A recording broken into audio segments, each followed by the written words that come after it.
Isang pinagpalang umaga po sa ating lahat na muli. Muli po ay isa na namang linggo ang pinagkaloob sa atin ng ating Panginoon upang dakilain, magsama-samang magpuri, magpasalamat sa Kanya. Ngayon pong umaga na ito ay winelcome po natin ang mga kasama po natin na nanambahan ngayon sa God's Beloved Christian Ministries, sa mga nakikinig at sa mga kapatid po natin na patuloy na sumusubaybay sa ating pagsamba sa ating Diyos sa mga oras na ito. Ngayon nga po ay patuloy po nating sambahin ang ating Panginoon, patuloy po nating dakilain at pagbulay-bulayan ang Kanyang mga salita sa mga oras po na ito.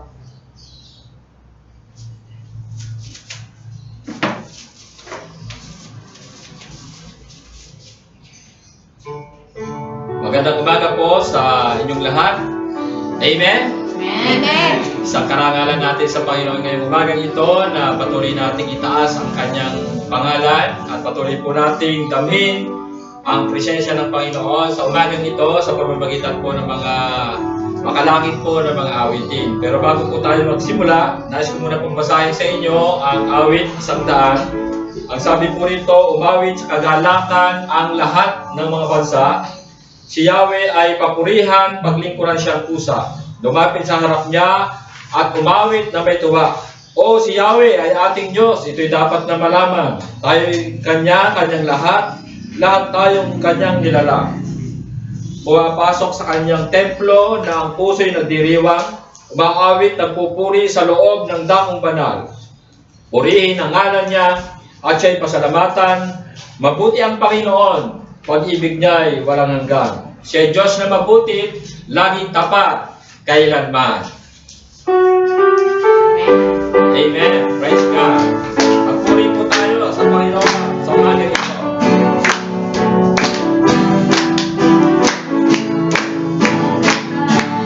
May buti ng Diyos. May buti ng Diyos. May buti ng Diyos sa akin. Amen. May buti ng Diyos. May buti ng Diyos sa iyo.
Amen.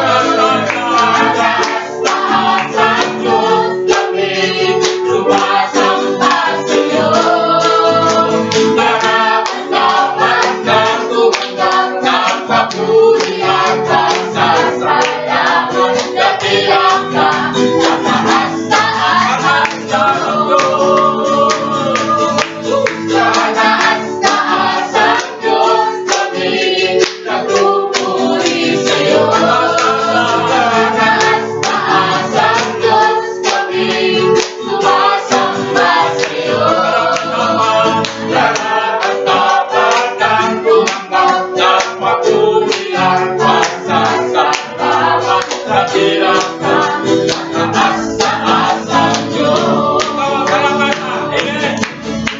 Ikaw ang kalakasan sa oras ng kahinaan ko, Diyos ng magkailanman. Amen. Ikaw ang sasagutan ko, nagsasandigan ko, Diyos ng magkailanman. Ikaw lamang ang kailangan sa piling kong walang hanggan. Sapat ang iyong biyaya Sa bawat sandali, ikaw ang lahat. Ikaw ang kalakasan. Ikaw ang kalakasan sa oras ng kahinaan ko, Diyos ng magkailanman. Ikaw ang sasagutan ko, nagsasandigan ko, Diyos ng magkailanman. Ikaw lamang ang kailangan sa piling kong walang hanggan. Sapat ang iyong biyaya Sa bawat sandali, ikaw ang lahat. Dakilahanan mo. Amen. Woo! Amen. Hallelujah. Purihin natin ang Panginoon. Umawit at magpuri sa'yo, ating tugon sa pag-ibig mo. Langit ang lupa sa'yo sasamba.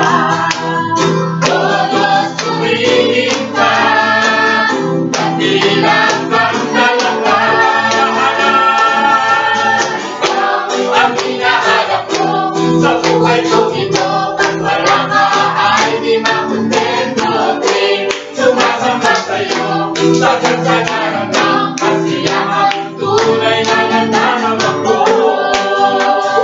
Hallelujah. Pagpalay na kahanan ko, ang hinahanap ng puso ko. Kaligayahan di kayang bigyan, sa'yo ko lang nadama. Ako'y malaya na. Ikaw ang hinahanap ko sa buhay kong ito, at wala ka ay di makontento. Sumasamba sa'yo. Sa kasagaran ng kasiyahan, Ikaw ang hinahanap ko. ikaw ang hinahanap ko sa buhay kong ito, at wala ka ay di makontento. Sumasamba sa'yo. Sa kasagaran ng kasiyahan, tunay na nagdalaman mo. Ang hinahanap ko sa buhay kong ito, at wala ka ay di makontento. Sumasamba sa'yo sa kasagaran ng kasiyahan, tunay na nadarama ko. Kasiyahan, tunay na nadarama ko.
ang global ng iyong wagas na pagsinta.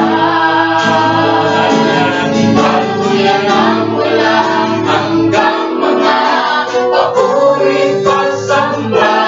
Maghari ka, O Diyos, ngayon at kailanman. Maghari ka, O Diyos, ngayon at kailanman. Maghari ka, O Diyos, ngayon at kailanman.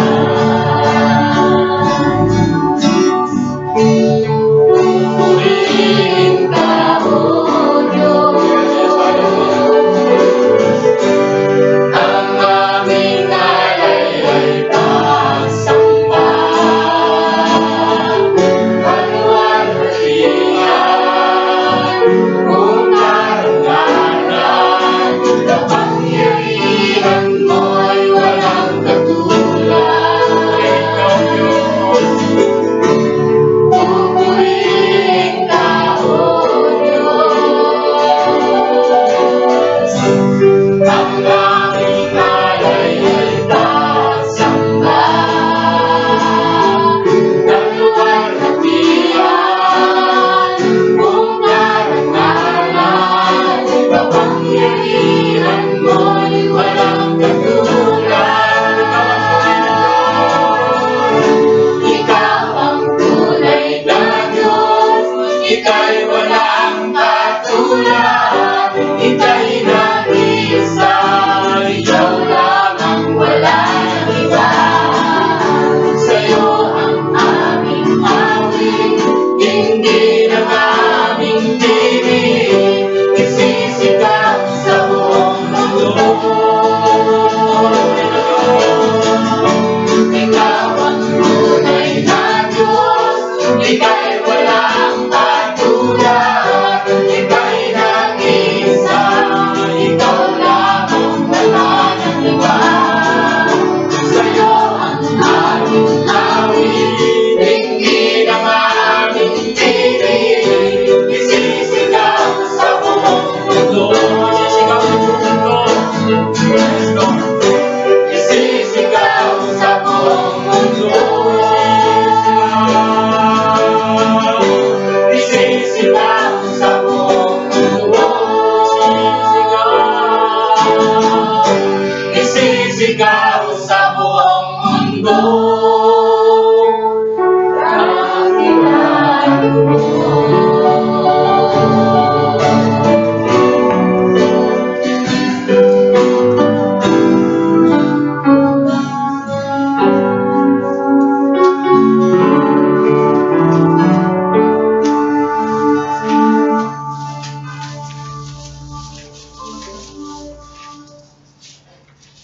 Tunay nga po, Panginoon, na kayo po ang dakila sa Yes, aming yes, buhay. yes. Sa araw-araw na ginagawa Salamat mo po sa amin. Maraming salamat po, Panginoon, sa walang hanggang pag-iingat at proteksyon mo po sa amin. Yes, Lord. Maraming salamat, Panginoon, sa buhay at kalakasan na patuloy po namin tinataglay Yes. sa oras na ito, na may bigay po namin ang the best po namin pag-aawit at pakikinig ng iyong mga salita. Yes. Yes, At Lord. tulungan mo nga po, Panginoon, kami na maituon po namin ang aming puso at isipan sa pakikinig ng iyong salita. Yes. At tulungan mo po kami na hindi lamang po namin ito mapakinggan, kundi may apply po namin sa pang-araw-araw na Yes. buhay. Maraming salamat po at kayo po ang siyang patuloy na manguna, usap sa bawat isa sa amin, lalo po yung mga wala pa po naman sa inyo sa oras na ito. Ingatan mo po sila, Panginoon Diyos, Yes. upang sa gayon, sama-sama po kami magpuri at magpasalamat sa Oh. oras na ito. Yes, oh God. Maraming salamat po at pagpalain niyo po ang aming gawain sa oras na ito. Oh. Sa inyo po namin binabalik ang mataas sa papuri, pasalamat sa tayong pangalan ng Panginoon Jesus. Amen.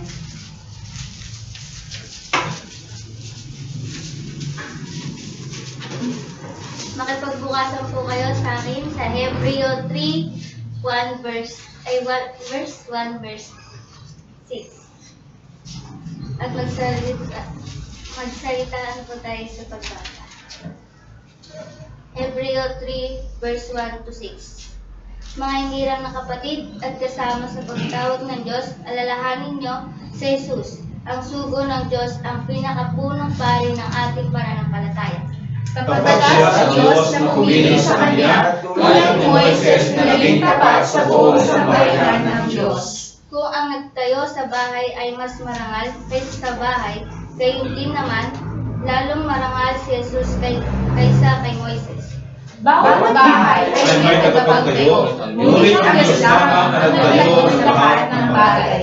Si Moises ay naging tapat bilang isang lingkod sa buong sambahayan ng Diyos, upang magpatotoo sa mga bagay na ihahayag sa mga darating na panahon. Sabay-sabay po tayo. Subalit si Kristo ay tapat bilang anak na namumuno sa sambahayan ng Diyos at tayo ang kanyang sambahayan. Kung magiging may ating pag-asa at hindi natin ito itinitiyak. Ang salita ng Diyos.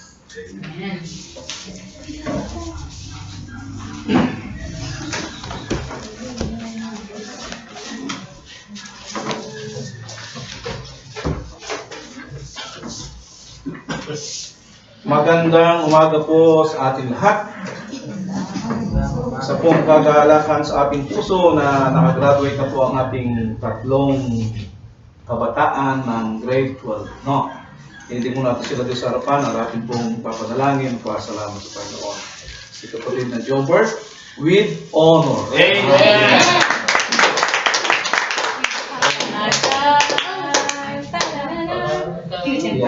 Kapatid na Hosana Asuncion with honor.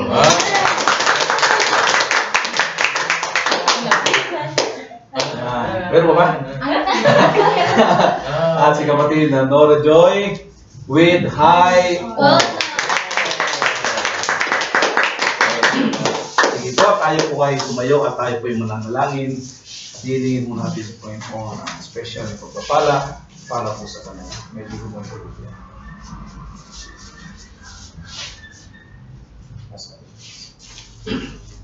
Dito kami. Sige po, tayo po yung manalangin.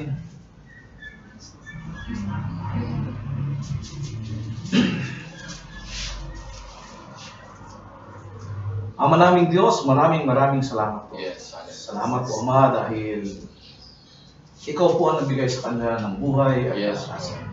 Salamat po, Ama, sa nakalipas na 12 taon ng pag-aaral simula po sa elementarya hanggang high school at senior high.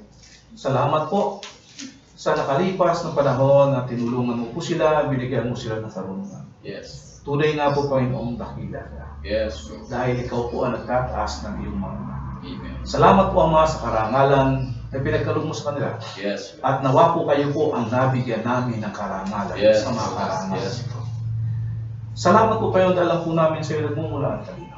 Kaya hiniling Panginoon namin na sa kanilang pagkatapos ay samahan mo muli sila sa panibagong paglalakbay ng buhay. Yes. Sa panibagong landas sa kanilang tatahakin, sa kanilang pag-aaral sa kolehiyo, sa bawat kurso na kanilang kukunin. Ikaw po, Panginoon, ang maglagay nito sa kanilang mga puso at gayon din po, gabayan niyo po sila sa pagtahak nila, sa pagbubukas muli ng panibagong landasin. Ikaw po, Panginoon, ang patuloy na sumama sa kanila at gumabay sa kanila hanggang sa makamit nila ang pagtatapos sa kolehiyo na mayroon pong magbibigay ng karangalan. Yes. At kung saan man po sila, Ama, mag-aaral ng kolehiyo, mayroon pa pong dakilang layunin para po dito. Yes. Alam ko po, Ama, na may dahilan kung saan sila kolehiyo mo ipapasok at gagamitin niyo po sila bilang tanglaw at ilaw sa dahon. Yes. Kaya Ama, hinilin po namin ang paggabay niyo po kayo ng patuloy sa kanila, kayo po ang magbigay sa kanila ng patuloy na kalakasan at layo mo po sila Ama sa mga karamdaman. Yes. Kayo din po ang magbigay sa kanila ng mabuting kalusugan at lahat na pangailangan Ama sa Yes. kanilang pag-aaral simula sa first year hanggang fourth year, kayo po ang mag-provide nito. Yes. Ito po ay aming pinagkakatiwala sa pangalan po ng aming Panginoon Kristo. Amen. Congratulations.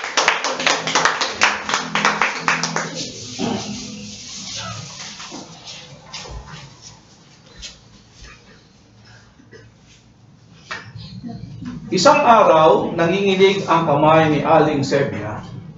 Ang telegramang dahil sa telegramang kadarating lamang. Saan galing, ha Sebia? Tanong ng mga kasamahan niyang mga utusan. Napangiti si Aling Sebia. Sabi niya, sa amo nating tunay kay Don Manuel. Ano ang sinasabi? Usisa ng mga katulong. Makinig kayo at babasahin ko sa inyo. Nais ng senyorito ninyo na gugulin ang kaniyang parawan na kasama ninyo, kaya humanda kayo upang salubungin siya. Aba, napasingit si Tatang Goryong na hardinero. Sabi niya, sanggol pa ang senyorito nang lumisan silang magkama rito. Paano natin siya makikilala? Teka muna, sabi ni Aling Sebia, may karugtong pa. Tiyak na makikilala niyo siya sapagkat siya ay kamukhang kamukha ko, ang sabi ni Don Manuel. Walang inaksayang panahon si Aling Sebia bilang katiwala sa villa ni Don Manuel.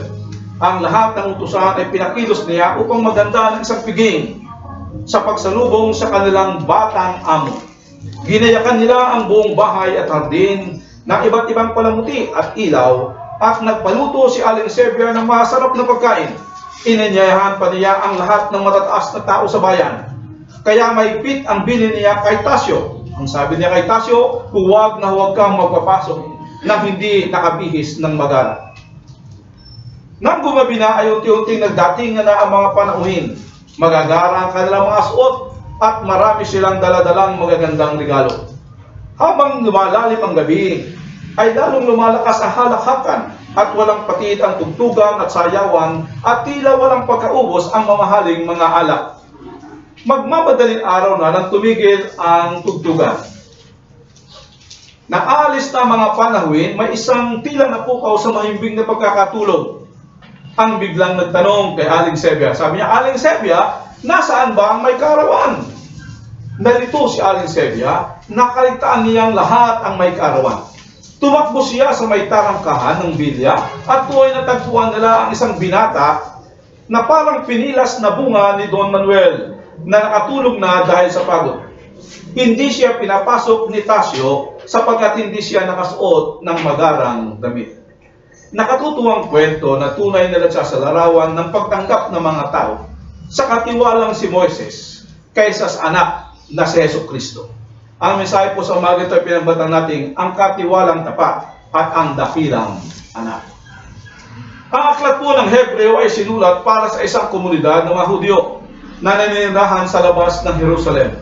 Sila ay nakarinig na ng mabuting balita tungkol sa kaligtasan sa pamamagitan ng mga apostol at ng mga propeta. Bunga nito, may ilan sa kanila ang sumampalataya. Ang iba naman ay kumbinsido sa kanilang kaisipan ng katotohanan ng Ebanghelyo, subalit hindi pa nagsusuko ng kanilang buhay kay Kristo. Ang iba matapos mapakinggan ng mabuting balita ay hindi sumampalataya. Kaya po ang aklat na ito ay sinusulat para sa tatlong grupong ito. Kaya mahalaga na sa bawat konteksto o teksto na ating binabasa ay matiyak natin kung sino sa tatlong ito ang sinusulatan upang maging tama ang ating interpretasyon. Upang maunawaan po ang buong kapitulo, mahalaga pong maunawaan natin mabuti ang talatang 1 hanggang talatang 6 na binasa po natin kanina, na siyang pundasyon ng doktrinang tinuturo sa talatang 7 hanggang katapusan. At ang pundasyong ito ay may kinalaman kay Moises, ang dakilang leader ng Israel. Mataas po ang pagtingin ng mga Israelita kay Moises, dahil para sa kanila, si Moises lamang ang taong nakakausap ng Diyos face to face. Maliwanag po yan ang sinasabi sa Hebreo 33 verse 11. Nakita niya ang kalwalhatian ng Diyos sa chapter 33 ng Exodus. At ito'y pinatutunayan ng kaniyang nagliliwanag ng mukha sa tuwing nakakaharap niya ang Diyos. Kapag nakakausap po ng Moises ang Diyos, nagniningning ang kanyang mukha. Kaya ginagawa ho niya pag siya ho'y bumababa sa bundok, tinatakluban niya ang kanyang mukha upang hindi masilaw ang mga tao sa kaningningan na nagbumula sa Diyos. Higit sa lahat, kay Moses ibinigay ho ng Diyos ang mga utos. Kaya nga madalas ho ang tawag ho sa kautusan is the law of Moses. Kasama na po sa pangalan ni Moses ang kautusan ibinigay ng Diyos. At ang kautusan ibinigay ng Diyos Israel sa pamamagitan ni Moses, ang puso at buhay ng mga Hudyo. Dahil ito ang kanilang batas sa moralidad, batas sa ritual sa reliyon, batas sa lipunan at batas sa pakikitungo sa lahat ng gawain na may kinalaman sa kanilang pamumuhay. Ang kautusan ni Moises ang buhay at kaganapan ng isang Hudyo. Kaya ang sulat ni Apostol Pablo sa mga taga-Roma, mataas ang pride ng mga Hudyo. dahil pinagmamalaki nila ang kautosang ipinagkatiwala sa kanila sa magitan ni Moises. Kaya maraming Hudyo ang naniniwala at dumadakila kay Moises, at ang iba pa nga ay nagsasabing si Moises ay higit na mas mataas kaysa sa mga anghel. Alalahanin po natin kung paano nabuhay si Moses. No? Iningatan siya ng kamay ng Diyos. Simula pa lamang na kanyang pagkasilang, isinilang si Moses na ang mga bata ay pinapatay. No? At siya po ay itinago ng kanyang ina.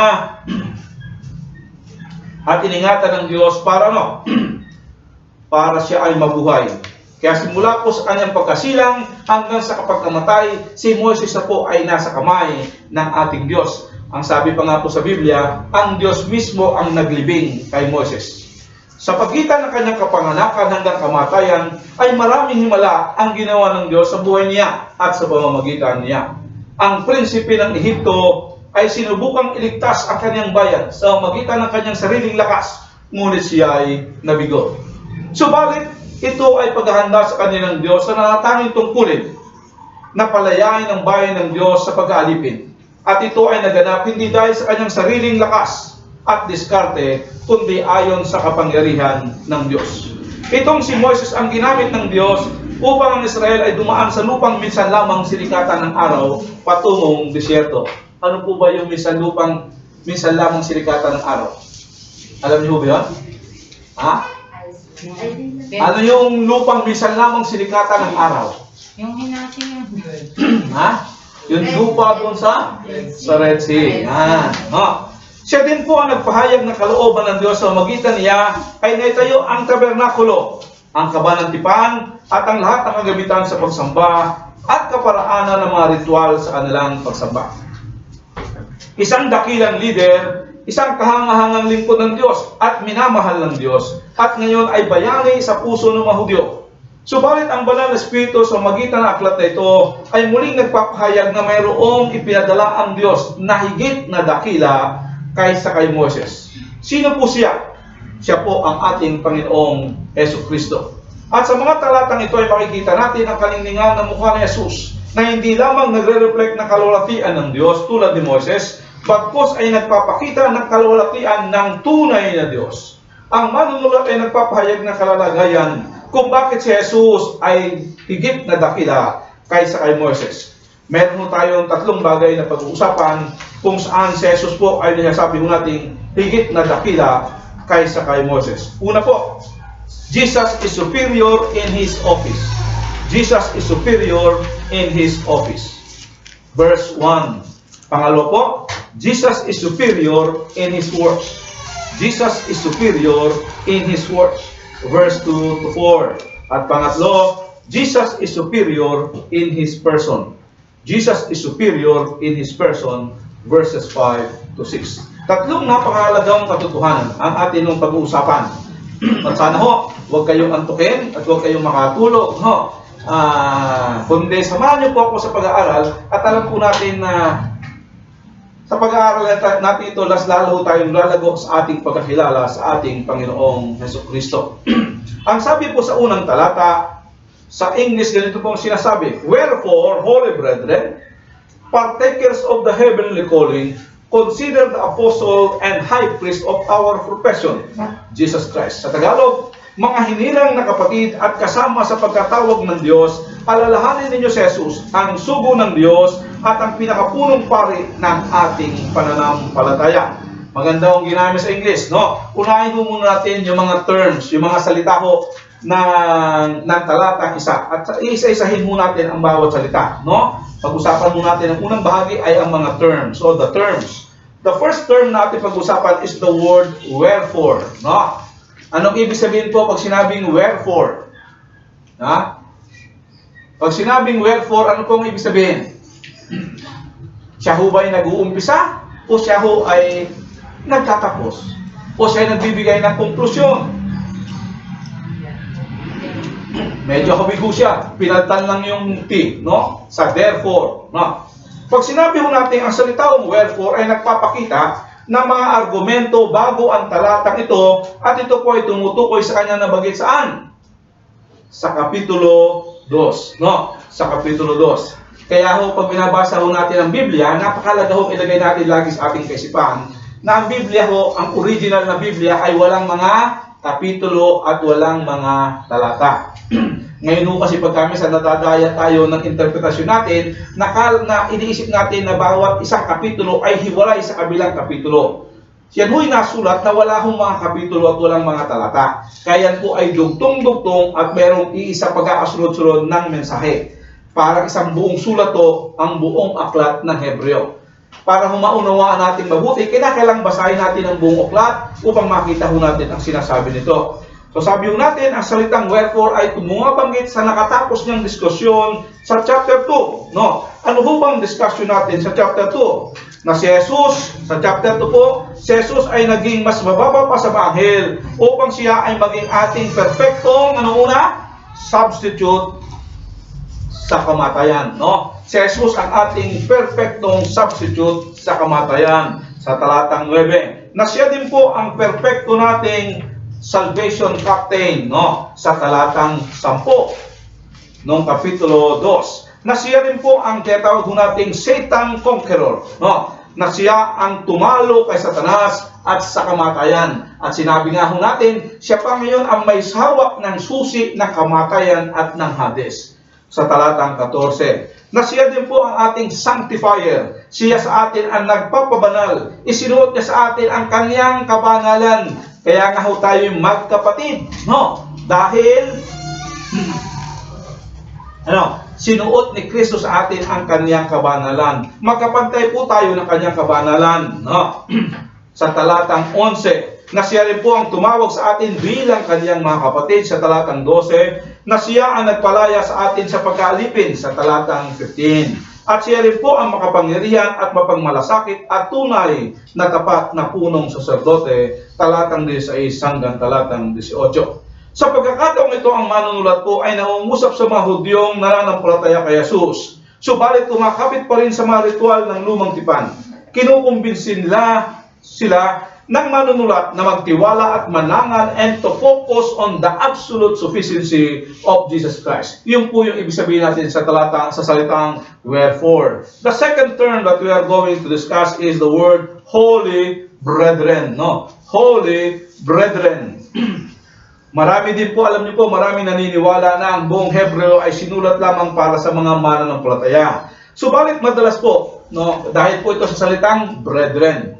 Pag ginamit po ng mga Hebreong manunulat ang salitang brethren, pagkaminsan po hindi po ito eksklusibong tumutukoy sa mga mananampalataya. May mga pagkakataon po na ang salitang brethren, kapag ang author po ay Hebreo, ito po ay tumutukoy sa kanilang mga kababayan, no? Mga kababayan ng mga Hudyo.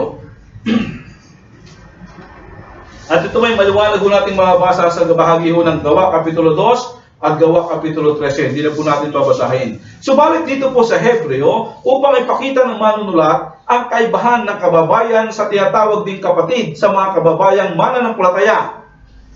Ginamit po niya ang salitang holy brethren. No? Holy brethren. Ang mga mananampalataya lang po ang mga banal na kapatid o ang mga hinirang na kapatid dahil sila ay mga kapatid ng ating Panginoong Jesucristo.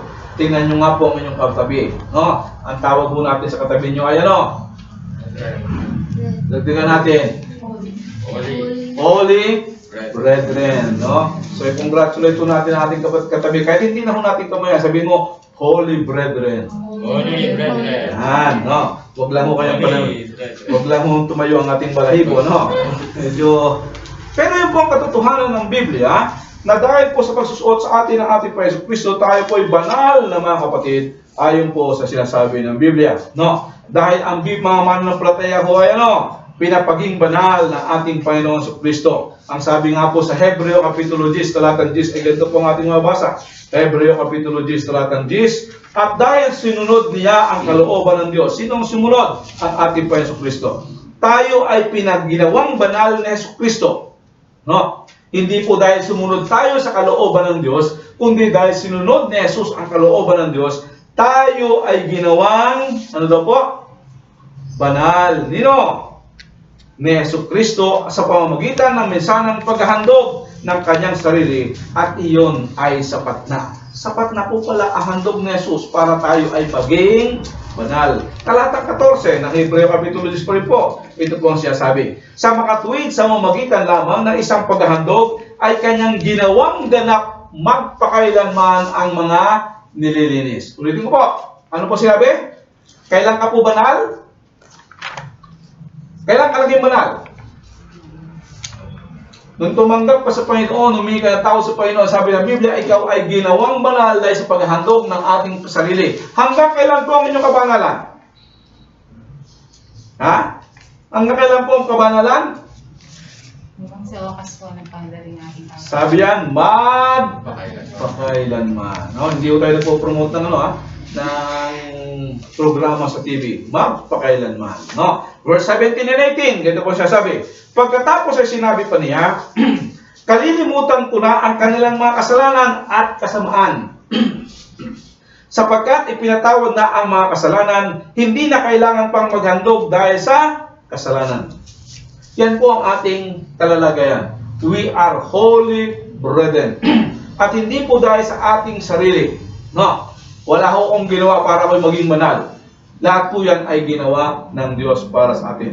Pangatlong term so natin pag-usapan sabi niya, wherefore, holy brethren, partakers of heavenly calling. So, pangatlo, partakers of the heavenly calling. Maganda ang ginamit sa ang dating Biblia, no? Ang sabi po sa ang dating Biblia, mga may bahagi sa pagtawag ng kalangitan, no? Mga bahagi sa pagtawag ng kalangitan. Sa lumang tipan po ay napakaraming pangako ang Diyos. At karaniwan po doon ay tumutukoy sa pagpapalang pisikal. Ulitin ko po. Simula pa lang po kay Abraham, nagbigay na ang pangako ng Diyos na si Abraham magmamana ng buong mundo. Siya ay tatawaging ama ng maraming bansa. No? At ang bansang Israel ay magmamana ng lupa. Kaya binigyan po sila ng pangako na lupang pangako. Karamihan po sa lumang tipan ay tungkol sa pagpapala sa buhay pisikal. Kapag sumunod ka sa Diyos, pagpapalain ka niya. No? Subalit ang Kristyanismo po ay binigyan ng Diyos ng higit na pagpapala. Ang pagpapalang espiritual. No? Ang pagpapalang espiritual. Ano pong sabi dito? We are partakers o mga bahagi ng pagkatawag tungkol sa kalangitan. No? We are partakers of the heavenly inheritance. Tulad po ng sinabi ng Apostol Pablo sa Filipos Kapitulo 3, talatang 20. Filipos Kapitulo 3, talatang 20, ganito po ang sinasabi. Subalit sa kabilang dako, tayo ay mga mamamayan ng langit. Mula rooy hinihintay nating may pananabik ang ating Panginoon sa Kristo, ang ating tagapagligtas. Ang langit daw po ang ating bayan, no? At tayo po ay mga citizens ng langit, no? Sabi sa Filipos Kapitulo 1, talatang 3, purihin ang Diyos at Ama ng ating Panginoon Kristo. Pinagkalooban niya tayo ng lahat ng pagpapalang espiritual. No? Gaano daw karami ang binigay ng Diyos sa pagpapalang espiritual? Lahat ng pagpapalang espiritual na nagmumula sa langit dahil sa ating pakikipag-isa kay Kristo. Sa unang Pedro Kapitulo 2, talatang 11. Unang Pedro Kapitulo 2, talatang 11. Ito ang sinasabi ng Apostol Pedro. Mga minamahal, nakikiusap ako sa inyo bilang mga dayuhan at pansamantalang naninirahan lamang sa daigdig. Talikuran na ninyo ang mga pagnanasa ng laman na nakikipagdigma sa inyong mga sarili. Anong sinabi ng Apostol Pablo? Ano daw po ang katatayuan ng isang mananampalataya? Tayo po ay mga dayuhan lamang sa sanlibutan ito. Ang tunay ho nating tahanan, tayo po ay mga naninirahan dito temporarily, no? Temporary lang. Kaya sabi niya, kaya wag natin masyadong mahalin ang sanlibutan dahil ang sanlibutan, ang paninirahan sa sanlibutan ay temporary lang, pansamantala lamang. Sabi sa Juan Kapitulo 17, talatang 11 at 16. Juan Kapitulo 17, talatang 11 at 16. Sabi sa talatang 11, at ngayon ako'y papunta na sa iyo, ang panalangin ng ating Panginoon Kristo. Iniwan ko na ang sanlibutan ito, ngunit sila ay nasa sanlibutan pa. Amang banal, ingatan mo po sila sa pamamagitan ng kapangyarihan ng inyong pangalan, ang pangalang ibinigay mo sa akin, upang kung paano ikaw at ako ay isa, gayon naman sila ay maging isa. Talatang 16, Hindi sila taga-sanlibutan, tulad ko na hindi rin taga-sanlibutan. Ano po ang sinabi ni Jesucristo? Sino daw po ang hindi taga-sanlibutan? Kayo ho ba ay taga-sanlibutan? No? Ang sabi po ng Biblia, ang ating address po dito sa lupa, no, ay permanente lamang. Ang ating, pansamantala lamang. Ang ating permanent address is ang langit na bayan. Kaya hinihikayat po ng manunulat na iwaksi, no, na ng mga sinusulatan ang mundo. Dahil hindi kayo mamamayan ng mundo, kundi mga tagalangit na kayo. Pangatlo po, na salita natin pong bibigyan pansin ay ang salitang consider. No? Sabi niya, wherefore, holy brethren, partakers of heavenly calling, consider. Sa Tagalog, ang ginamit po niya, alalahanin. No? Ano po ang kahalagahan, importansya ng sinasabi po nating consider? Ito po ay nagpapahiwatig sa atin na ito natin ang ating pansin sa pinakamahalaga. Bakit kaya sinabi ng manunulat to consider Christ? No? Sa Tagalog, isipin si Kristo. Yamang kilala na siya ng mga mananampalataya. Kilala niyo na ho ba si Jesus? Amen. Amen. Subalit ang katotohanan, malayo pa tayo sa lubusang pagkakilala kay Jesus. No? Ang nakikilala ko lang natin kay Jesus ay bahagya pa lamang sa tunay na pagkadapat pagkakilala kay Kristo. Kaya nga po, maging si Apostol Pablo, bago po siya mamatay, ay sumulat na ganito sa Filipos Kapitulo 3, talatang 10. No? Alam niyo po ba, sino si Apostol Pablo? Siya ho ang isa sa sabihin natin ay top-notcher na Kristiyano na nabuhay. No? Siya ho ang pinakamasipag na Kristiyano na nabuhay. Pero ito po ang kanyang sinulat sa Filipos Kapitulo 3, talatang 10. Sabi niya, nais ko pang makilala ng lubusan ang ating Panginoong Jesucristo. Kapag ang tukso at ang mga pagsubok ay dumarating sa ating buhay, ang sinasabi ng manunulat sa kanyang sinusulatan nito, i-focus natin ang ating paningin kay Jesus at panatilihin natin ang ating pagtingin sa Kanya lamang hanggang sa lubusan natin siyang maunawaan. Maraming mga Kristiyano ang nangihina dahil ang tingin ho nila kay Jesus pasulyap-sulyap lamang. Sila ay laging nag-aalala, no? Nagugulumihanan, natataranta dahil hindi nauunawaan ang lalim na kayamanang ibinigay ng Diyos sa kanila. Ipinangako ni Jesus ang kapahingahan ng kaluluwa sa mga mag-aaral sa Kanya kapag tayo ay natuto sa Kanyang mga salita. Maliwanag po yan ang sinabi ni Jesus sa Mateo Kapitulo 11, talatang 29. Ito po ang panyaya ng ating Panginoong Kristo. Sabi po niya, pasanin ninyo ang aking pamatok at matuto kayo sa akin. At kapag daw tayo ay natuto sa Kanya, sabi niya, sapagkat ako'y maamo at may mababang loob. Ano daw po ang resulta? Kapag daw tayo nag-aral kay Kristo at natuto tayo sa Kanya, makakatagpo kayo sa akin ng kapahingahan. Bigyan mo natin ng ilustrasyon, yung salita kong consider, no? Sa 2 Timoteo Kapitulo 2, ay sinulatan ni Apostol Pablo si Timoteo. Si Timoteo po ang anak niya sa kanyang pananampalataya, no? At si Timoteo po ay may problema. Ano po ba ang problema ni Timoteo? Siya po ay batang pastor, no? At sa kanyang pagkabataan, siya ay nagpapastor doon sa Efeso, sa iglesia sa Efeso. Meron hong mga lumalaban sa kanya na nagtuturo ng ibang doktrina, no? Nakatatanggap din ho siya ng iba't ibang kritisismo.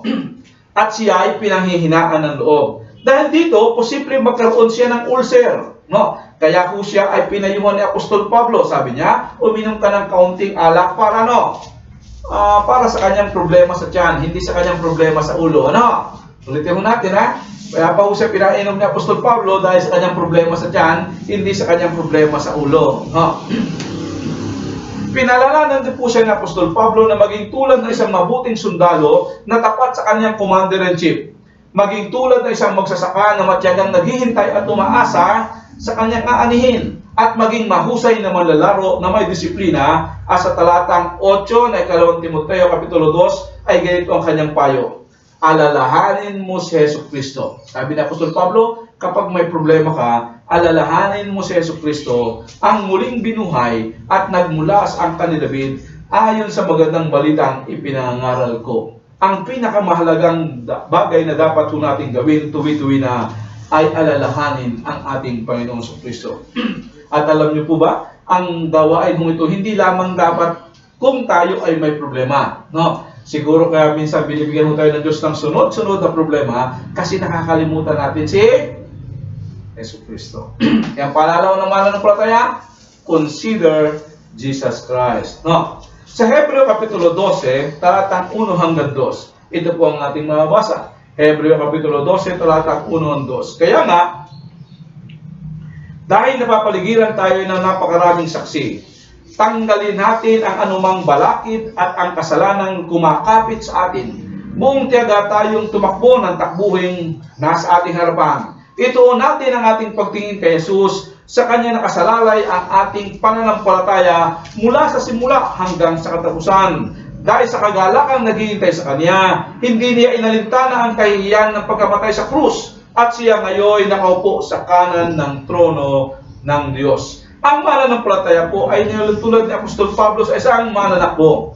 Noong ako po ay high school, hindi nyo po nalaman, no? Siguro sipin nyo, hindi ako marunong tumakbo, no? Ako ay tumatakbo noon sa 100 meter dash at 400 meter dash, no? Sprint, no? Sprint po yun. Sa 100 to, naka 11 seconds ako. Yan ang record ko, no? Ito po ang aking natutunan, no? Bilang mananakbo, hindi ka pwedeng tumakbo. Ang baywang ko pa noon ay 26. No? Nung high school, yan, 26. No?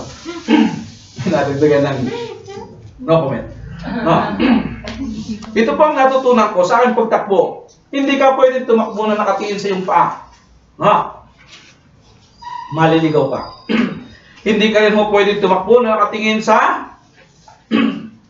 kasama mo o sa kalaban mo. Madadapa ka. Hindi ka rin pwedeng tumakbo at tumingin ka kung saan-saan. No. Mauunahan ka. Kailangan mong i-focus ang iyong paningin sa tali o sa finish line. Yan po ay makatutulong upang lalo kang mamotivate. No. At tiyak na makararating ka sa finish line. Ito pong paalala sa atin ng manunulat Hebreo. Kung gusto po nating makarating sa finish line at hindi po tayo maligaw na landas, itali ho natin ang ating paningin sa ating Panginoong Kristo. Ito po ang susi din ng ating Panginoong Kristo. Gayon din po ang buhay Kristiyano. Huwag ninyong tingnan ang inyong sarili, manghihina ka. Huwag mo rin tingnan ng iba, madadapa ka. Di ba? Sabi niya, pag nakita mo si ganito, ay nakakatisod naman, o di ba? Kaya huwag niyong tingnan yung iba. No. Huwag ka rin pong tumingin kung saan-saan, maliligaw ka.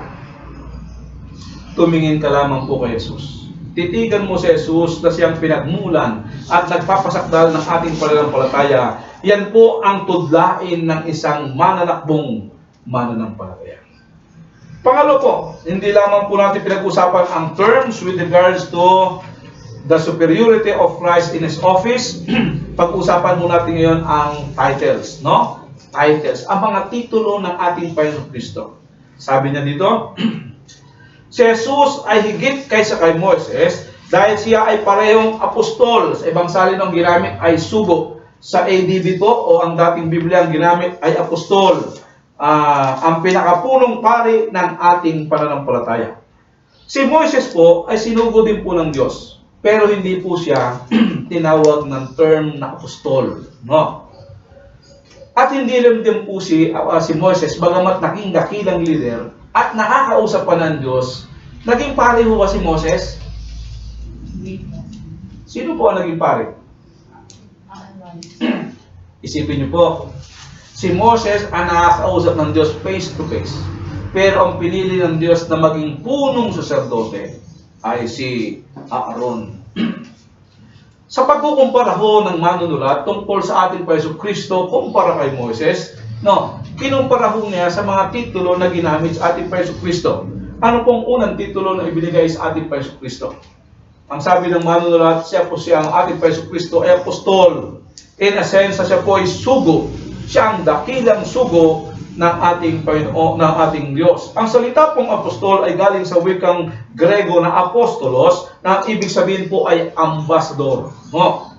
Ambassador. Jesus po ang pinakamataas na ambassador ng Diyos na ipinadala sa mundo. Taglay po ng isang ambassador ang lahat ng kapangyarihan at authority ng gobyernong nagsugo sa kanya. Gayon din naman si Jesus, taglay niya ang lahat ng kapangyarihan, katarungan, biyaya, pag-ibig at habag ng Diyos. Siya ang tagapagsalita ng Diyos. Siya ay nagpapahayag ng kalooban ng Diyos at yan po ay totoo kay Jesus. Kaya nga sinabi niya sa Juan Kapitulo 12, talatang 49, Juan 12:49, ay ganito po ang ating mga basa.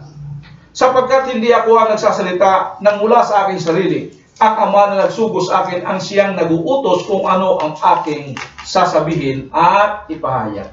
Siya po ay apostolos. Siya po ay sugo ng Diyos. Kaya nga po nung umalis sa ating Kristo, sino na ho ang mga sugo ngayon ng ating Kristo?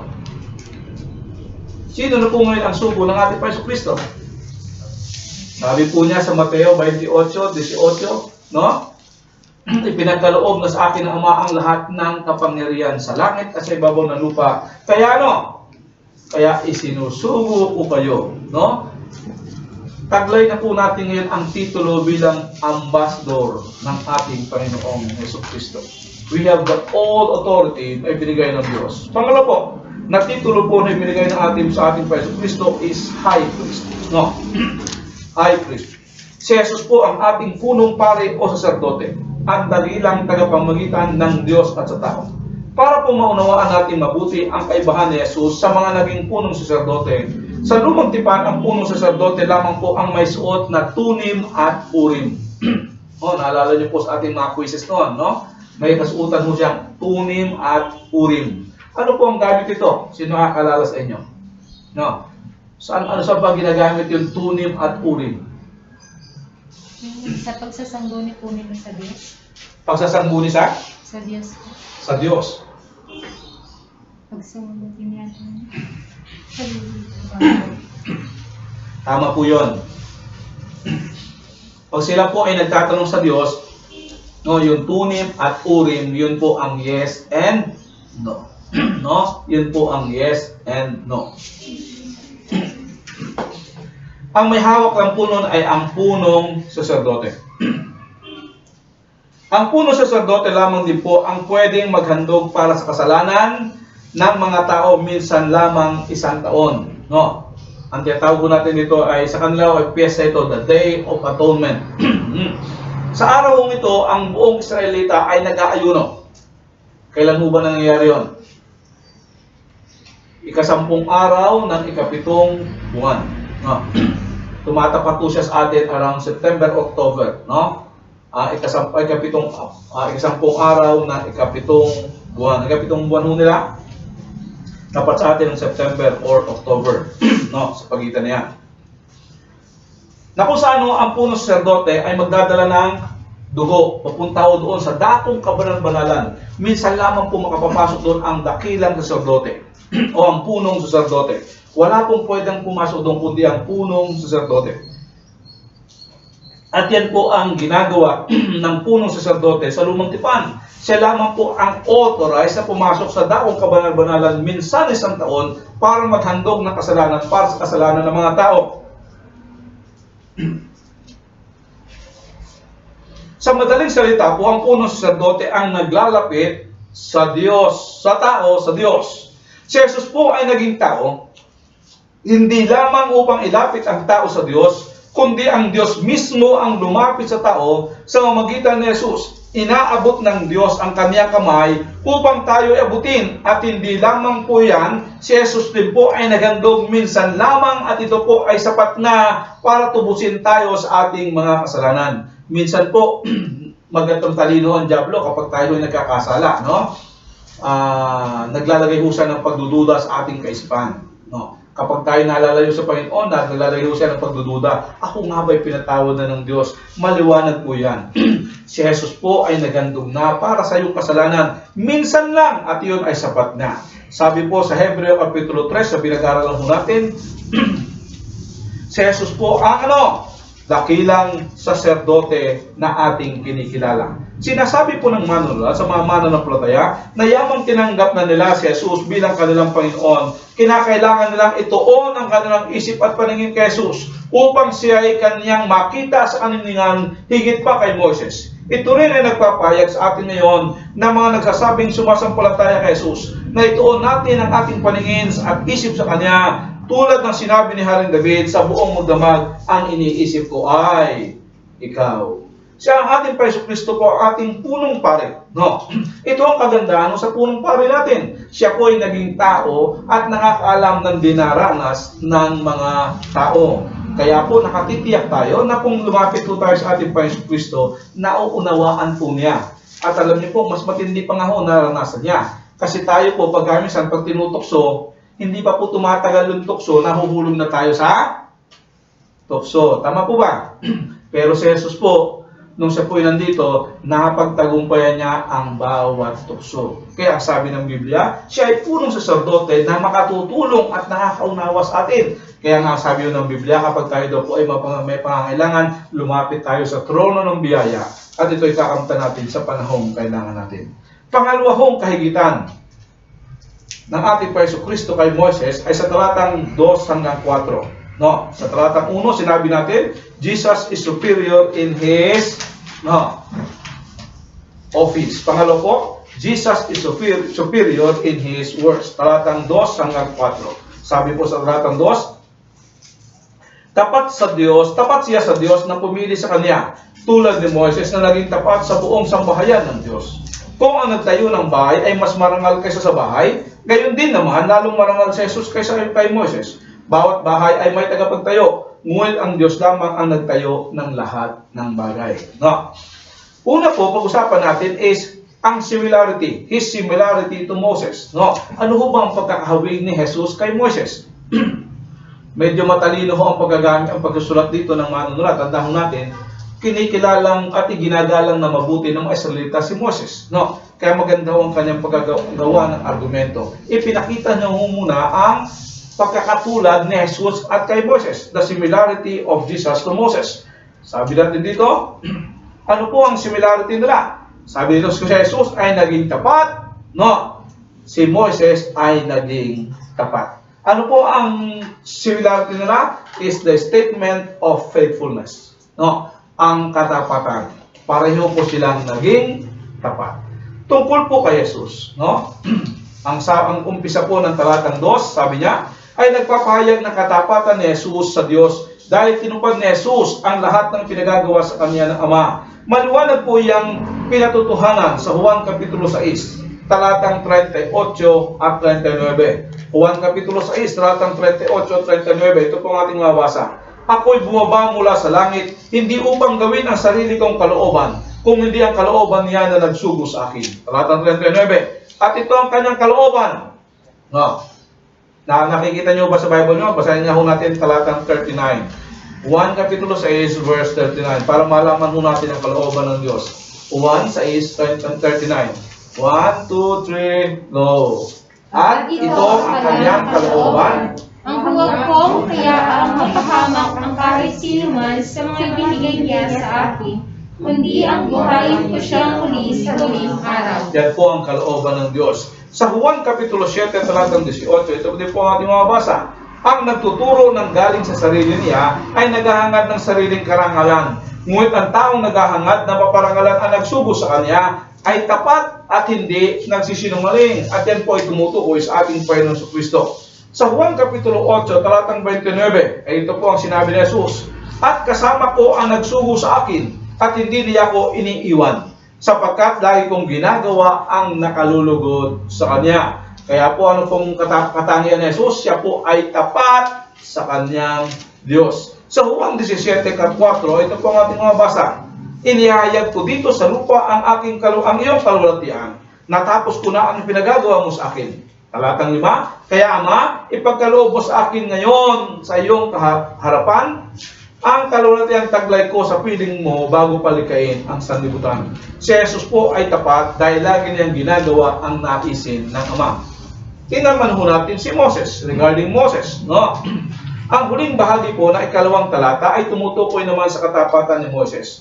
Tulad ni Moses na naging tapat sa buong sambahayan ng Diyos. Saan daw po naging tapat si Moses? Sa bansang Israel. No? Ang talata pong iyan ay hango sa Bilang Kapitulo 12, talatang 7. Bilang Kapitulo 12, talatang 7. Ito po ang sinabi. Ang Diyos po mismo nagsabi nito kay Moses. No? Sabi po sa Bilang 12:7, ang aking lingkod na si Moises ay hindi gayon.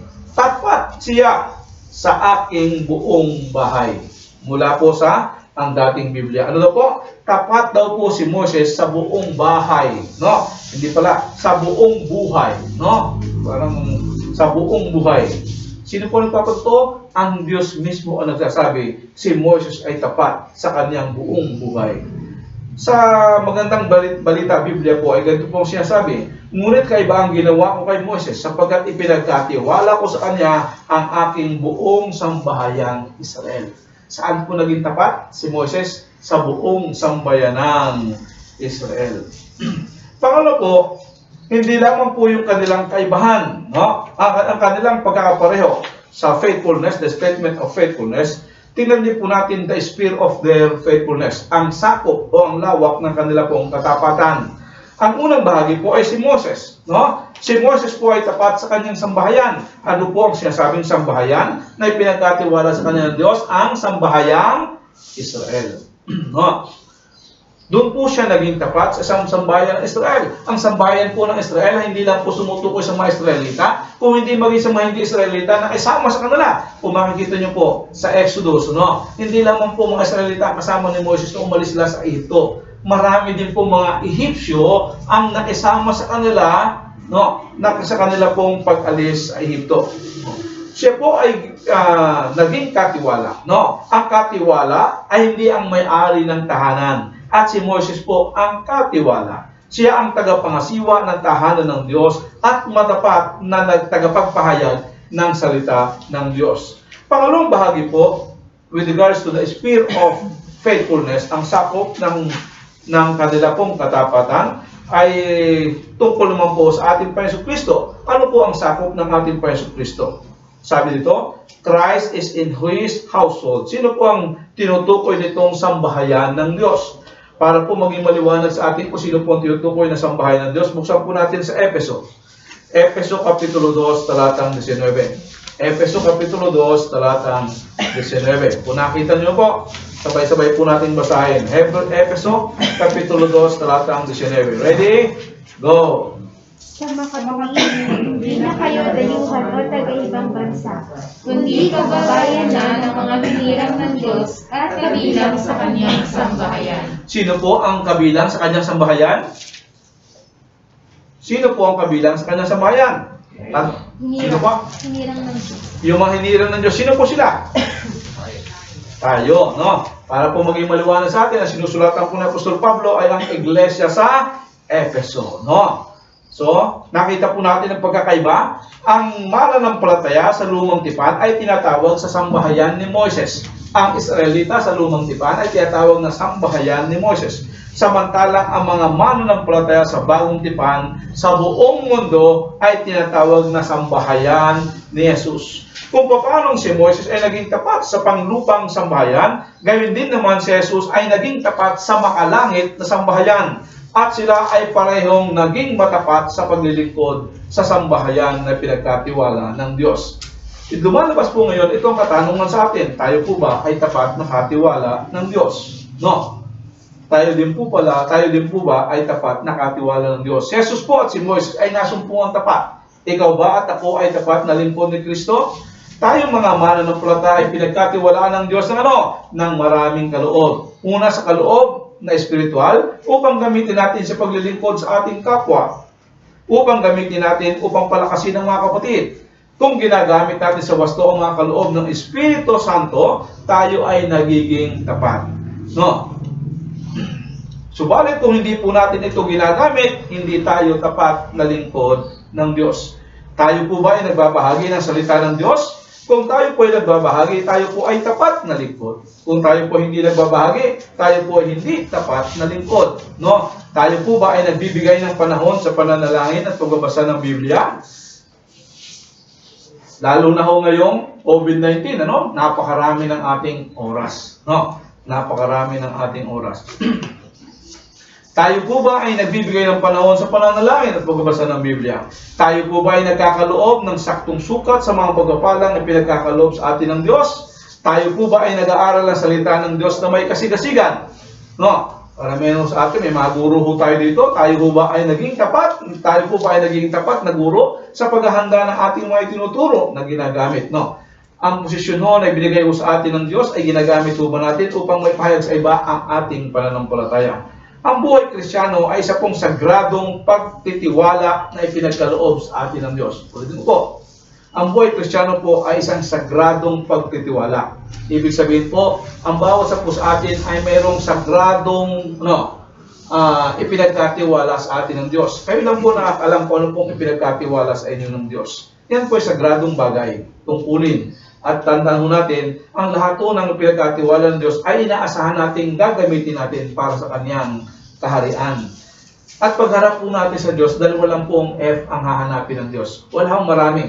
Hindi tatanungin ng Diyos kung ilang bang simbahan, pastor, ang iyong ipinatayo. No? Hindi ho tatanungin sa atin ng Diyos. Gaano bang talata ang na-memorize po sa Bible? Hindi ho tatanungin sa atin ng Diyos. Ang tatanungin ng sa atin ng Diyos ay dalawang F. Ano yung palagay niyo po? Ang dalawang F.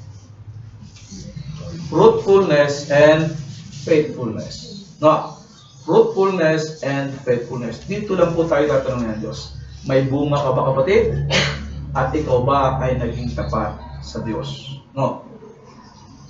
Isa lamang po ang nanais ko, ang maging tapat sa Diyos. Kung paano si Moses ay tapat at kung paano si Jesus ay tapat. Di ba napakaganda na pagharap po sa atin natin sa Diyos? No. Ang sabi sa atin ng Panginoon ay, welcome anak, no? Makisama ka sa kagalakan ng iyong Panginoon. Nawa po ay masumpungan tayo ng Diyos na tapat. Pangalawa pong bahagi ay yung pagkakaiba ni Moises at ni Jesus. No, kanina pinag-usapan natin the similarity of Moses and Jesus with regards to his faithfulness. No? Ngayon, pag-usapan natin the difference between Jesus and Moses. Parang napakahirap po talaga. Sa atin, mahirap ipagkumpara si Moses at si Jesus. Pero sa kanila, no, kailangan ipagkumpara kasi mas taas ang pagtingin nila kay Moses. Yamang sila ay parehong naging tapat, saan po sila nagkaiba? Sa talatang 3 po, ito yung liliwanagin mo natin sa talatang 3. Sabi niya, ngayon din naman lalong marangal si Jesus kaysa kay Moses. Si Moses ang tagapangalaga ng sambahayan sa lupa. No? Ang sambahayan ng Israel. No, ang sambahayan sa lupa ay bahagi ng sambahayang espiritual na itinayo ng ating Panginoon Kristo. Si Jesus ang may likha ng Israel at ng Iglesia dahil siya ay Diyos. Sa talatang 4, sabi ito, bawat bahay ay may tagapagtayo, ngunit ang Diyos lamang ang nagtayo ng lahat ng bagay. At ayon po sa Juan Kapitulo 1, talatang 3, nilikha ni Jesus ang lahat ng bagay sa pamamagitan niya at walang anumang nilikha na hindi sa pamamagitan niya. At yamang siya ang lumikha, siya ay Diyos. The difference between Moses and Jesus. Si Moses po ay naging tapat sa kanyang pangasiwa sa bayan Israel. Pero ang Diyos po ay naging tapat sa kanyang pangasiwa sa sambahayang espiritual sa buong mundo. No. Ikatlong bahagi po, hindi lamang po Jesus is superior, no, in his office. Hindi lamang po si Jesus is superior in his works, no. Pangatlo po ay Jesus is superior in his person, no. Ayan, tatlong bagay lang po tayo, no. Basta pangatlo na tayo, kaya huwag na ho kayong antukin.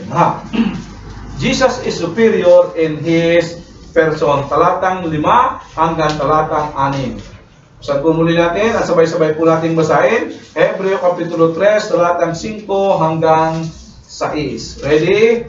Go! Si Moises ay naging tapat bilang isang lingkod sa buong sambahayan ng Diyos upang magkatotoo sa mga bagay na ihahayag sa mga darating na panahon.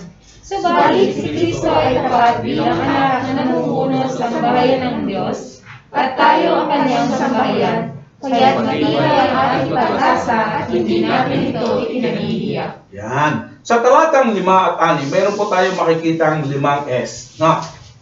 5 S o ang ating makikita. Sabi yun, number 3 pero 5 naman. No? 5 naman ikaw, ikatlong tos. Una, bakit po higit na dakila si Jesus kaysa in his person? Si Moises po ay isang lingkod, samantalang si Jesus po ay anak ng Diyos. Napakalaki po ng pagkakaiba ng dalawang ito. Sinasabi po sa Biblia, sa Juan Kapitulo 8, talatang 35, Juan 8, talatang 35, ang alipin ay hindi kabilang sa pamilya sa habang panahon, subalit ang anak ay kabilang magpakailanman. Servants come and go, but sons are sons for life. May 5 mahalagang aspeto ang pinapahayag sa mga talatang ito. Una is the word servant, no? The word servant. Moses is the servant. Talatang 5 ay nagsasabing si Moises ay isang tapat na lingkod. At ang paggagamit po ng salitang lingkod ay isang karangalan. No? Ang paggagamit po dito sa salitang lingkod ay salitang alipin. No? Sa bagong tipan po ay mayroong tinatawag, o sa lumang tipan ay mayroon po tinatawag na bond servant. No? Sa alipin po, sa kanila po, sa lumang tipan mayroon 2 klaseng alipin. Ordinaryo alipin. Ano yung ordinaryo alipin? Ito po yung every 7 years, no, ay nakakalaya. Sa kanila po kasi pagkapatid na mananampalataya, kapag kaparehong Hudyo, every 7 years dapat makalaya siya. No? Pero kapag ang alipin ay ayaw na niyang lumaya, binubutasan po ang kanyang tenga. Yung sinasabi niyo, may butas ang tenga dyan. Pupunta po sila doon sa may pinto, no? Sa hamba. At tatapat yung tenga, kanang tenga, bubutasan mo yun. Ibig sabihin po noon, ikaw ay alipin for life. Ang tawag po doon, bond servant. At ito po ang ginamit na title kay Moses. Bond servant, a servant for life. Sa kanila po, hindi po title po yun ng pagkakababa. Ito po ay title ng karangalan. Dahil ito rin po ang title na ginagamit ni Pablo. Pag sumusulat po niya, si Pablo, alipin ni Jesucristo. Ang ginagamit po niyang salita is doulos, ang ibig sabihin po, a bond servant. No? Pag sinabi po natin bond servant, wala akong kapangyarihan sa aking sarili, wala akong authority sa aking sarili, ang ginagawa ko lamang ay ang gusto ng aking Panginoon. At ito po ang napakagandang title. Binigyan po ito ng halimbawa sa Exodus, no?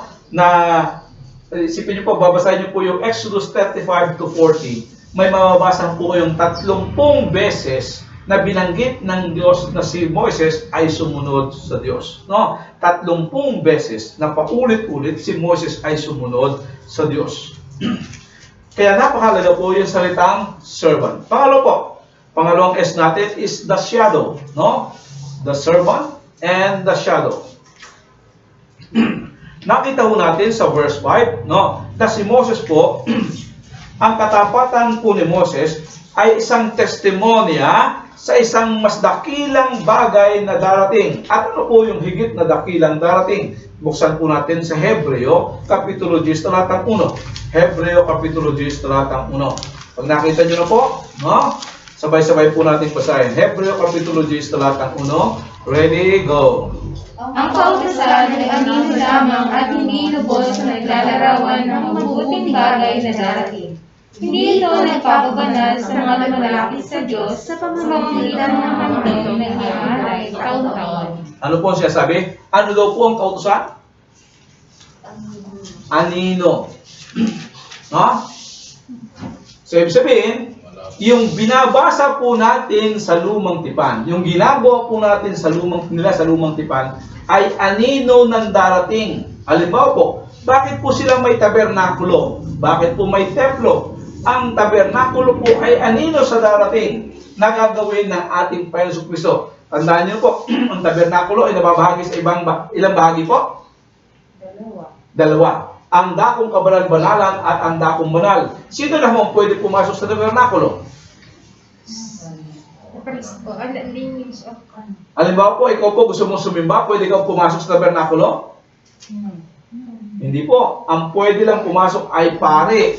Maging ang mga Levita po, hindi pwedeng pumasok sa templo. Maging ang hari, hindi pwedeng pumasok sa templo. Hindi pwedeng pumasok sa tabernakulo. At ito po ay nagsasalarawan sa ginawa ng ating Panginoon Kristo. At sila po ay nagano, ang kanila pong ginagawang paghahandog ay anino ng gagawin ng ating Panginoong Jesucristo. No?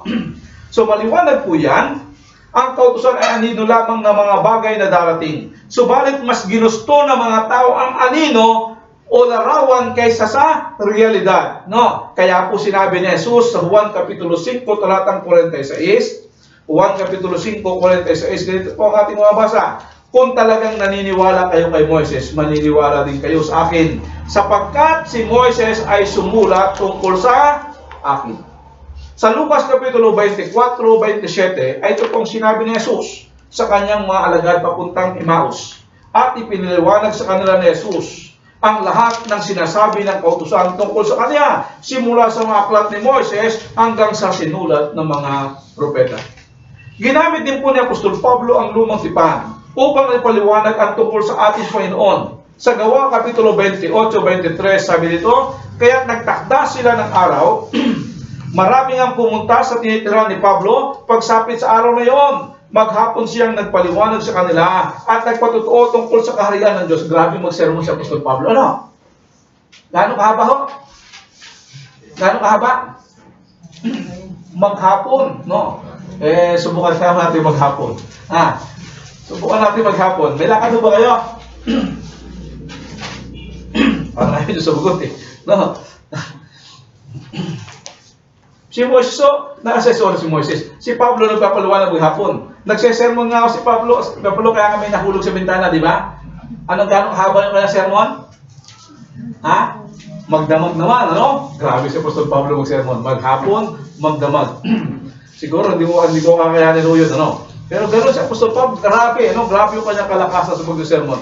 Ginamit din Apostol Pablo ang lumang tipan upang paliwanag ang tungkol sa ating Panginoon Jesus. Sa Gawa Kapitulo 28, 23, ito po ang sinabi. Nabasa na rin no?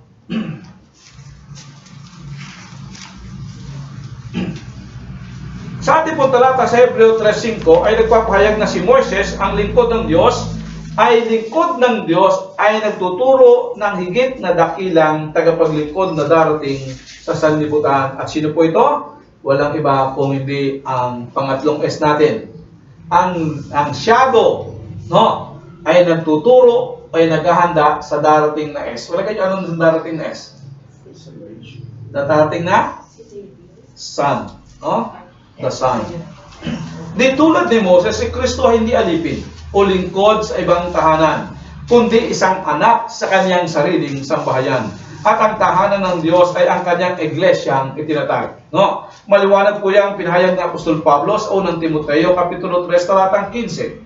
Ito po ang mabasa natin, 1 Timoteo 3.15, upang kung hindi man ako makarating agad, ay malaman mo kung ano ang dapat na maging ugali ng mga tao sa sambahayan ng Diyos sa buhay, sa iglesia na haligi at saligan ng katotohanan. Kaya po kinuhopya na iba ito haligi at saligan ng katotohanan. Ang iglesia ay ang sambahayan ng Diyos na buhay. Ano daw po? Ang iglesia daw po ang sambahayan ng Diyos na buhay. At yan po ang pinangangasiwalaan ng anak. Letter D. Pang-apat na SO natin, sabi natin, the servant, the shadow, the son, and letter D is the security. No? The security. Ano ho ang security? Kailangan mo ng bantay. Siyempre, pag may security, mayroong problema. No? Ano po ang problema? The problem is in verse 6. No? Sabi doon, at tayo ay kanyang sambahayan kung matibay ang ating pag-asa at hindi natin ito ikinahihiyak. Paano mo masisigurado o matitiyak na ikaw ay talagang bahagi ng sambahayan ng Diyos? Yun po ang problema na sinasabi ng manunulat. Paano mo masisigurado at matitiyak na ikaw ay talagang bahagi ng sambahayan ng Diyos? Ang sabi po dito, tayo ay kanyang sambahayan kung, may kondisyon, matibay ang ating pag-asa at hindi natin ito ikinahihiyak. Maraming tao po ang gumagamit ng talatang ito na nagsasabing kailangan nating maging malinis upang tayo ay maligtas. No? Dahil baka mawala ang ating kaligtasan. Tandaan po natin na hindi nga ho natin kayang iligtas ang ating sarili, paano natin mapapanatili ang ating sarili na ligtas? No? Kung pag-usapan ho natin dito na kinakailangan mong gumawa para ikaw ay manatiling ligtas, yung iligtas nga ako ang ating sarili, hindi natin kaya. Ano po ang sinasabi ng talata? Ang pagiging matibay ng ating pag-asa Pakinggan niyo po itong mabuti. Ang pagiging matibay ng ating pag-asa, ang katibayan na tayo ay ligtas. Ulitin ko po. Ang pagiging matibay ng ating pag-asa, ang katibayan na tayo ay ligtas. Tandaan niyo po, noong chapter 2, sinabi doon, huwag tayong maanod. No, ibig sabihin, kinakailangan yung ating barko ay nakatali sa pantalan at ang pantalan ay si Kristo. Kung nakatali po ang ating barko sa tangkal sa pier, maaanod ho ba ang barko? Hindi, no. Kaya ang sabi po dito, ang matibay na batayan, katiyakan na tayo po ay ano? Tayo ay ligtas ay yung ating matibay na pag-asa. Dito pong Merkules ay tinalakay ho namin sa Santiago, no? Santiago, pinag-aralan ho namin sa Santiago. At mayroon ho kaming pinag-aralan doon tungkol po doon sa trials, no? Ang pagsubok daw po ay, sino ba sa inyo dito ang hindi nakakaranas ng pagsubok? Taas nga po kamay, meron ho ba sa inyo hindi nakakaranas ng pagsubok? Sino sa inyo dito ang ngayon ay nasa pagsubok? Ha? Taas mo natin kamay. Sino sa inyo dito ang nasa pagsubok ngayon? Lahat. No. Ito po ang sabi ng isang author. Yung diamante daw po, di ba mayroong diamanteng original at may diamanteng puwet ng maso? Yeah? Paano nyo daw po, kung sa normal po, mahirap alamin sino ang original, sino ang fake. May mga peking diamante. Para daw po mapatunayan mong tunay ang diamante, kinakailangan mo itong ilagay sa ilalim ng tubig. Pag inilagay, itinubog mo daw po sa tubig ang diamante, kikinang ito ng higit na kinang kaysa sa peking diamante. No? Ano pong ibig sabihin nun? Ang isang tunay na mananampalataya, pag dumaan sa pagsubok, ay mas lalong tumitibay sa kanyang pananampalataya. Kaya ang pinahintulutan ng Diyos ang problema ay upang lumabas ang katangian ni Kristo sa atin. Kaya kung babasahin niyo po ang Santiago, subukan natin, isa-ilayin natin. Santiago Kapitulo 1, talatang 2. No? Santiago Kapitulo 1, talatang 2. Subukan niyo po kung basahin nga po natin, talatang 2. 1, 2, 3, go! Mga kapatid, magalak kayo kapag kayo dumaranas sa iba't-ibang uri ng pagsubok. Ano daw po dapat natin gawin? Magalak. Sino sa inyo nasa pagsubok? Ngayon, lahat po tayo nasa pagsubok. Tama po ba? Ano pong response? Dapat po ba tayo mag-ampalaya dahil may pagsubok? Ang sabi sa Biblia, magala po tayo. Bakit? Because we believe that God is in control. No? So, ang sinasabi po ni Apostol ng manunulat ganito, kapag hindi daw po natin ikinahiya si Jesus, kundi may katapangan tayong nagpapahayag ng tungkol sa Kanya, tayo ay tiyak na ligtas. Because perseverance is a proof of our salvation. Perseverance is a proof of our salvation. Sa Bagong Tipano, sa Mateo, may mabasa ko dito, ang matitiisang sa wakas ay siyang maliligtas. Bakit po? Kasi ang sabi ng Biblia, ang tunay na ligtas, iniingatan ng Diyos hanggang sa wakas. Kaya paliwanag po iyang binanggit ni Apostol Pablo, Apostol Juan, sa kanyang sulat sa unang Juan, Kapitulo 2, talatang 19. Ito po mababasa natin. Unang Juan, Kapitulo 2, talatang 19. Kahit na sila ay mga dati nating kasamahan, ang mga taong iyan ay hindi natin tunay na kasama, sapagkat kung sila'y tunay na sa atin, mananatili sana silang kasama natin. Ngunit umalis sila upang maging maliwanag na silang lahat ay hindi tunay na kasama natin. Ito po ang sinasabi ni Apostol Juan. Muli itong binigyang pansin ng manunulat sa Hebreo Kapitulo 10, talatang 39.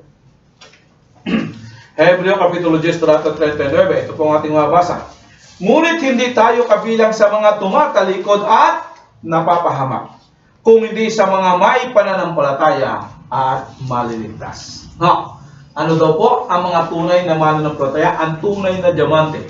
Hindi po sila kasama sa tumatalikod at napapahamak, kung hindi sa mga nananampalataya at maliligtas.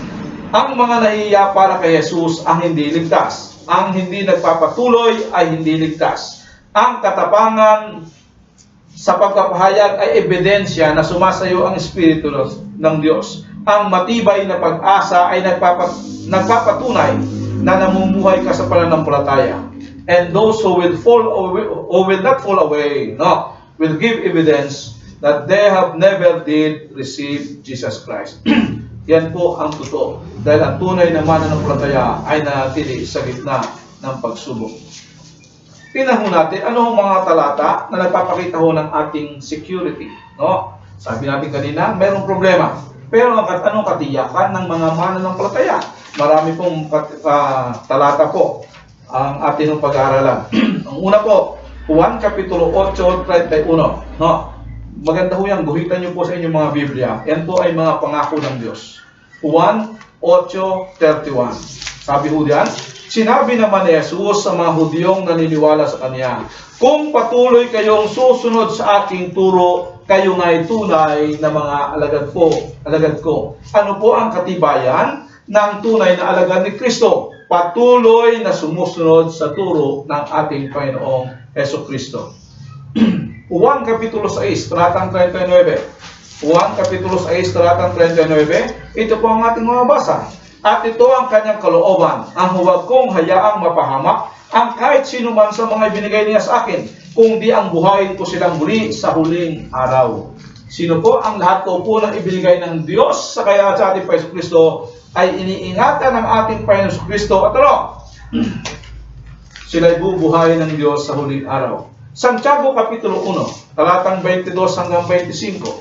Santiago Kapitulo 1, 22 hanggang 25. Ang sabi po ng Apostol Santiago, sa mga nakabukas na po, sabayan niyo po ako sa pagbasa. Santiago 1, 22 hanggang 25. Go! Mamuhay kayo ayon sa salita ng Diyos, kung ito'y pinakikinggan lamang ninyo, ngunit hindi isinasagawa, dinadaya ninyo ang inyong sarili. Sapagkat ang nakikinig ng salita, ngunit hindi sumusunod dito, ay katulad ng isang taong tumitingin sa salamin, at pagkatapos makita ang sarili, ay umaalis at kinalilimutan ang kanyang anyo. Ang taong nagsasaliksik at nagpapatuloy sa pagsunod sa kautosang ganap na nagpapalaya sa tao ang pagpapalain ng Diyos sa lahat ng kanyang gawain. Siya ang taong gumagawa at hindi siya tulad na nakikinig lamang at pagkatapos ay nakakalimot. Ano po ang katangian na hindi ligtas? Sila daw po yung tumitingin sa salamin. Kahit nga tagal na lang tumingin sa salamin, wala rin nagbago. No? Pero ang tunay na ligtas, pag tumitingin sa salamin, nagbabago. No?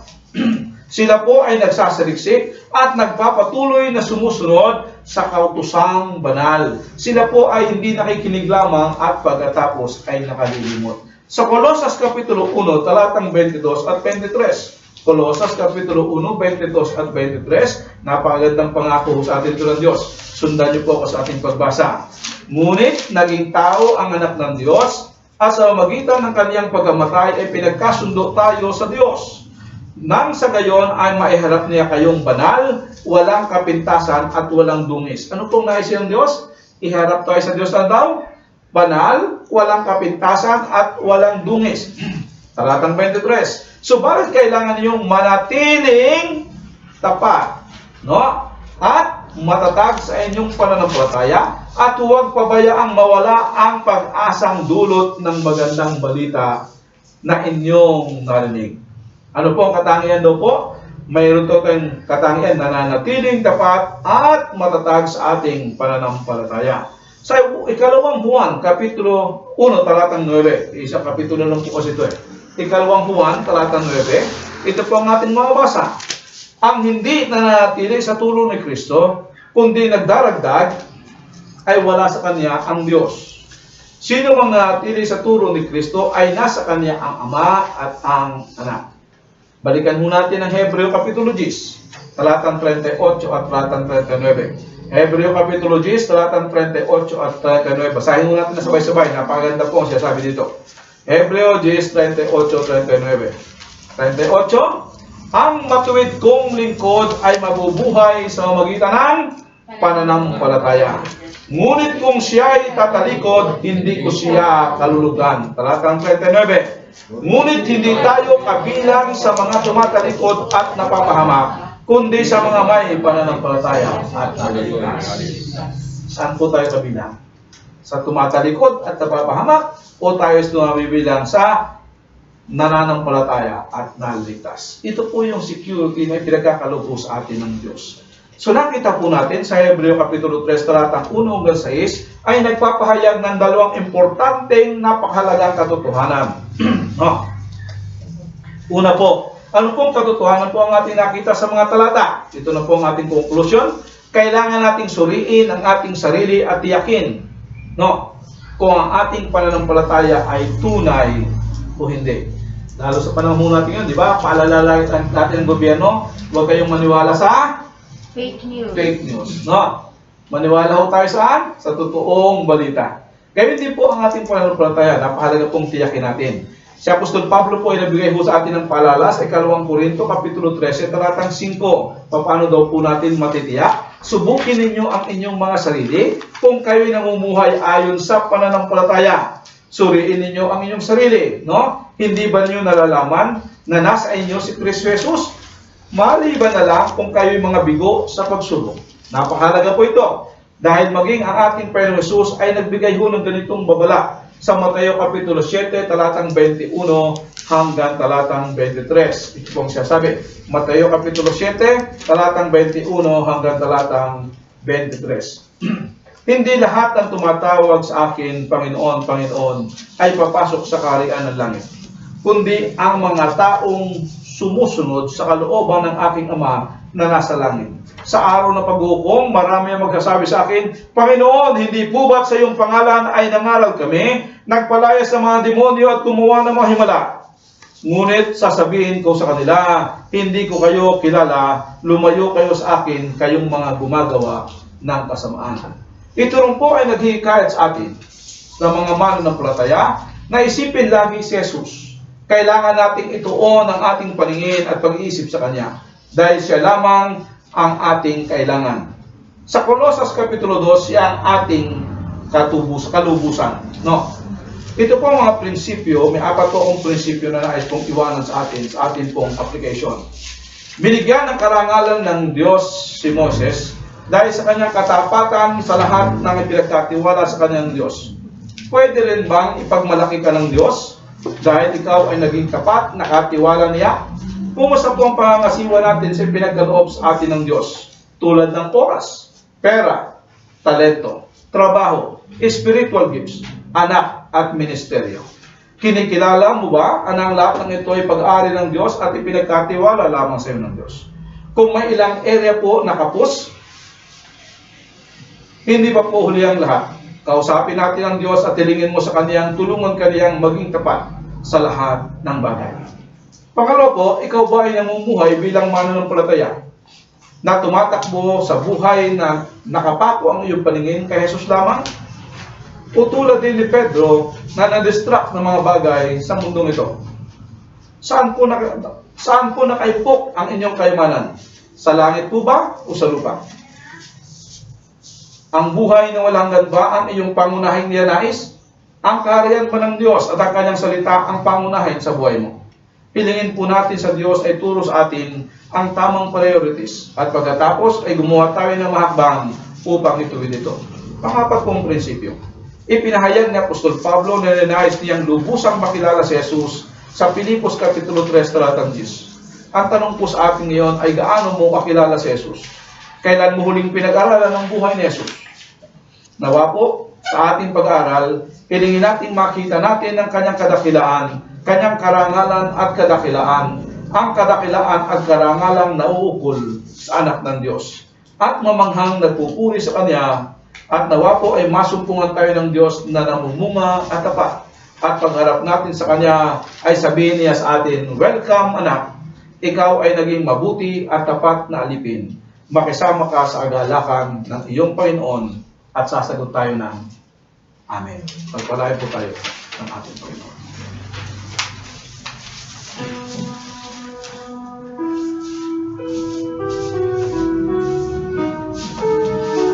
Bilang bilang katugunan po sa mensahe po ng Panginoon, awitin po natin ang nais kong maging tapat.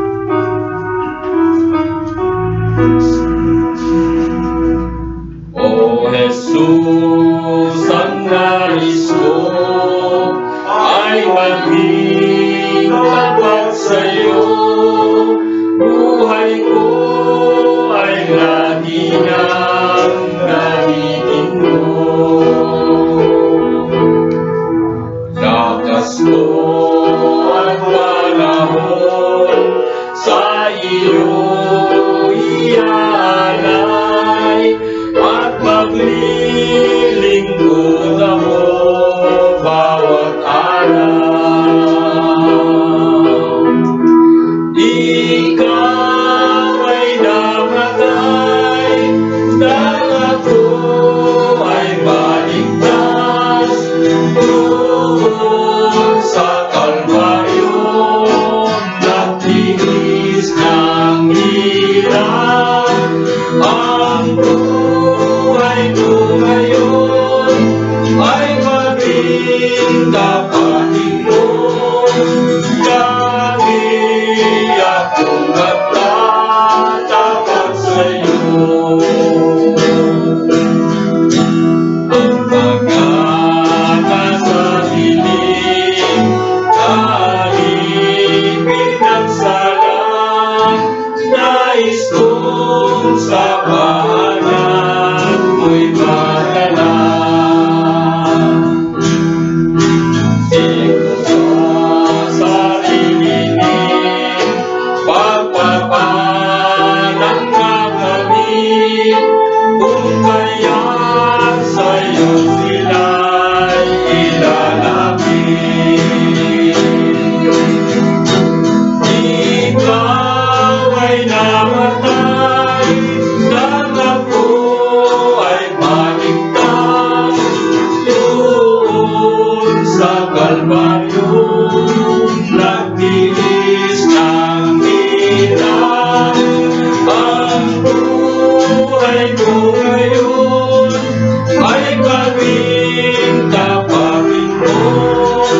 Lagi akong magtatapat sa'yo. Tumayo po tayong lahat at tayo po ay sama-sama manalangin.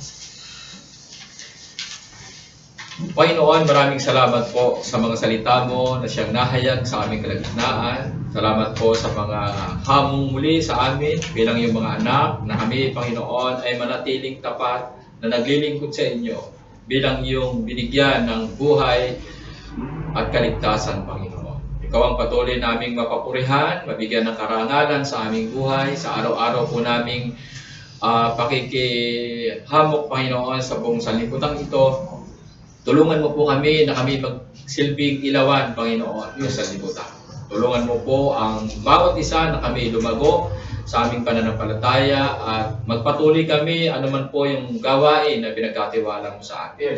Pagpalain mo po ang iglesyang ito, ang Beloved Christian Ministries, maging ang aming mga manggagawa, ang aming mga pamilya, Panginoon, ang aming mga negosyo at trabaho. Patuloy mo po kaming pagpalain at maging sa aming pag-iwahiwalay ngayong umagang ito, nawa, Panginoon, maranasan namin ang iyong kahabagan. Maranasan namin ang iyong pagmamahal, Panginoon, na siyang patuloy na mag-iingat sa amin upang kami ay magkamit, Panginoon, ng lahat ng aming mga nais na gawin sa aming buhay. Nawa, Panginoon, sa umagang ito, ang kapurihan po ay makaabot sa iyo at mabigyan ka namin ng karangalan ngayong umagang ito. Sa Kanya na makapag-iingat sa inyo upang hindi kayo magkasala at makapaghaharap sa inyo ng walang kapintasan at may malaking kagalakan sa Kanyang kaluwalhatian. Sa isang Diyos na ating tagapagligtas sa pamamagitan ng Jesucristo ang Panginoon natin, sa Kanyang kapurihan, karangalan, kadakilaan at kapangyarihan, magmula pa nung una, ngayon at magpakailanman. Amen.